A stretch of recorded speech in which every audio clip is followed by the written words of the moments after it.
क्योंकि ये प्रकार के जो संगठन हैं, ये फंडेड होते हैं। अच्छा। विदेशों से पैसा आता है, जिससे कि देश में अराजकता फैलाई जाए।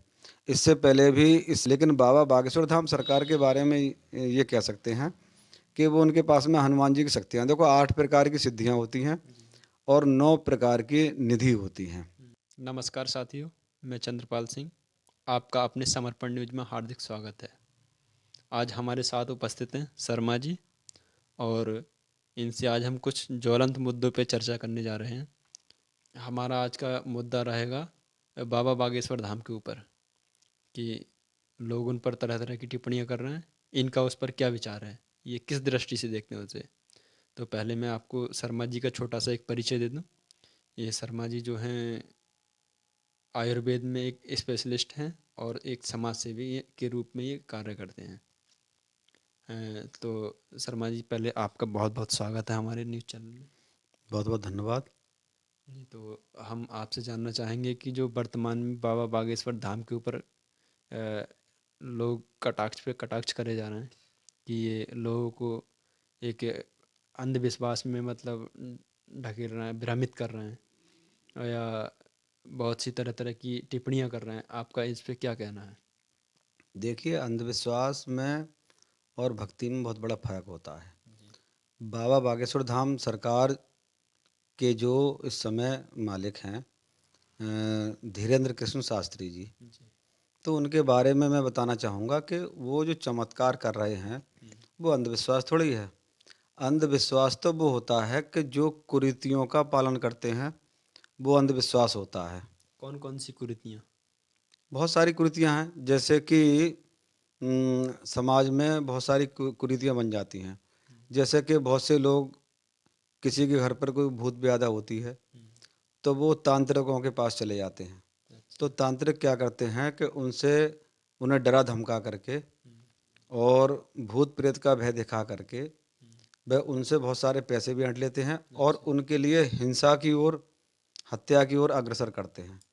कहते हैं कि आपके घर के वो रूठ गया है या फिर वो है, उसके लिए बलि देनी पड़ेगी।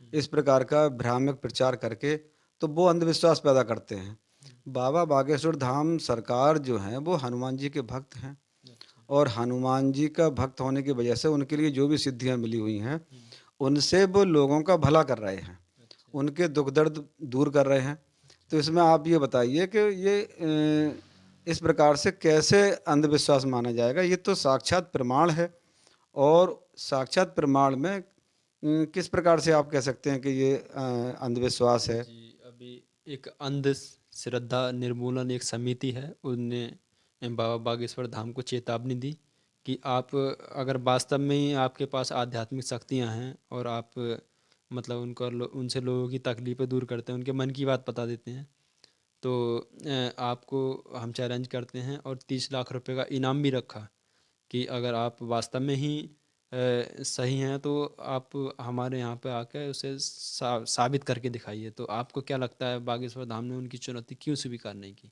देखिए ऐसा है, समाज में सभी प्रकार के लोग होते हैं। जी। तो अंधश्रद्धा उन्मूलन समिति का जो भी मानना है, हम्म। तो उससे तो कोई फ़र्क पड़ता नहीं है। अच्छा। क्योंकि ये प्रकार के जो संगठन हैं, हम्म। ये फंडेड होते हैं। अच्छा। विदेशों से पैसा आता है, हम्म। जिससे कि देश में अराजकता फैलाई जाए। इससे पहले भी इस समिति के जो सदस्य लोग हैं या जो उसके ज़िम्मेदार लोग हैं, हम्म। उन्होंने एक समाज सेवी हुए थे राजीव दीक्षित जी। हम्म। उन्होंने ऐसे काम करके दिखाए जो साधारण व्यक्ति नहीं कर सकता, जी।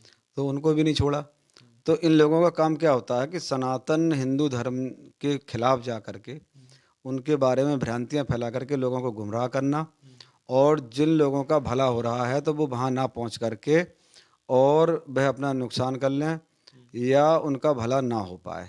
तो इस प्रकार का कार्य ये लोग कर रहे हैं। हम्म। तो मेरे हिसाब से तो वो जो कर रहे हैं उनका मानना है। अच्छा। हम इस मामले में उनके लिए कुछ नहीं कह सकते। अच्छा। लेकिन बाबा बागेश्वर धाम सरकार के बारे में ये कह सकते हैं कि वो उनके पास में हनुमान जी की शक्तियाँ देखो 8 प्रकार की सिद्धियाँ होती हैं जी। और 9 प्रकार की निधि होती हैं। हम्म। तो बाबा बागेश्वर धाम सरकार जो हैं, उनके पास में कितनी प्रकार की शक्तियाँ हैं वो तो हम नहीं कह सकती। हम्म। लेकिन ये शक्तियाँ जब तक काम करती हैं, जब तक कि वो व्यक्ति शाकाहारी हो, ब्रह्मचारी हो और विषय वासनाओं से दूर रहे, तो ऐसे लोगों पर ये काम करती हैं। क्योंकि कबीर साहब ने कहा है कि घट घट मेरा साइयाँ, सूनी सेज ना कोय, बलिहारी बा घट की जाहट प्रकट होए। तो उस की शक्ति जब उनके लिए मिल गई है, और देखो ये शक्तियाँ जब तक काम करती हैं जब तक लोग जन कल्याण का काम करते हैं, दूसरों के दुख दर्द में काम करते हैं, तब तक ये शक्तियाँ रहती हैं। तो ये कोई चमत्कार नहीं है, हमारे प्राचीन समय से ऐसे कार्य होते रहे हैं और होते रहेंगे। ये तो शक्तियाँ समय समय पर प्रकट होती रहती हैं। जी। जो बाबा बागेश्वर धाम वाले हैं लोगों की घर वापसी भी करा रहे हैं, तो आपको क्या लगता है कि ये सही है या गलत है? देखिए, घर वापसी करा रहे हैं तो वो उनका एक जो भी उनका उद्देश्य है उसके बारे में हम नहीं कह सकते, लेकिन वो कोई गलत थोड़ी कर रहे हैं। जो लोग भूल भटक गए हैं और उनके लिए कोई सहारा नहीं बन रहा है, तो ऐसे बेसहारा लोगों के सहारा अगर बाबा बागेश्वर धाम वाले कर रहे हैं, तो उसमें गलत क्या है? ये तो जन कल्याण का कार्य कर रहे हैं और किसी से कुछ लेते भी नहीं हैं। तो देखो, कहते हैं कि निस्वार्थ भाव से किया गया काम फलदायी होता है, तो इसमें क्या गलत है? ये बात सोचने की है। आपको लगता है कि जो घर वापसी लोगों की कराई जा रही है सही है? और ये उन्होंने अभी एक हिंदू राष्ट्र का नारा दिया कि आप हमारा साथ दो, हम आपको हिंदू राष्ट्र देंगे। तो आपका इसमें क्या लगता है, आप हिंदू राष्ट्र से सहमत हैं उनके? देखिए, हिंदू राष्ट्र तो सनातन राष्ट्र शुरू से रहा है, और जब तक हमारे भारत का सनातन के रूप में प्रसिद्धि रही है। देखो, हमारे यहाँ पर चक्रवर्ती सम्राट हुआ करते थे। महाभारत काल तक चक्रवर्ती सम्राट हुए हैं, बाद में भी हुए हैं। तो पूरे विश्व में उनका राज चलता था। तो हमारे भारत में चक्रवर्ती सम्राट होते थे और यहाँ के राजा विदेशों में राज करते थे। तो जब तक हमारा सनातन रहा, अब हम हिंदू राष्ट्र कह सकते हैं इस समय के हिसाब से, वैसे सनातन था। तो वो जब तक बाहर रहे, उन्होंने राज किया। पूरे विश्व में अराजकता नहीं थी, पूरे विश्व में शांति थी और लोग इंसानों की तरह रहते थे। लेकिन जब ये सब कुछ बिगड़ा है, तब से लोगों ने इस प्रकार की धारणा बना ली है। तो देखो, हिंदू राष्ट्र का क्या मतलब है कि हिंसा से दूर रहने वाला हिंदू होता है। तो जब हिंदू राष्ट्र बन जाएगा तो लोग हिंसा से दूर रहेंगे। तो पहले भी सब लोग मिलजुल कर रहते थे और आज भी मिलजुल करके रह सकते हैं। तो उसमें किसी उनके उस कथन के लिए अन्यथा ना लिया जाए। वो भी एक जन कल्याण का ही कार्य कर रहे हैं, उसमें किसी प्रकार की संशय भ्रांति रखने की आवश्यकता नहीं है। बहुत बहुत धन्यवाद शर्मा जी, आपका समय देने के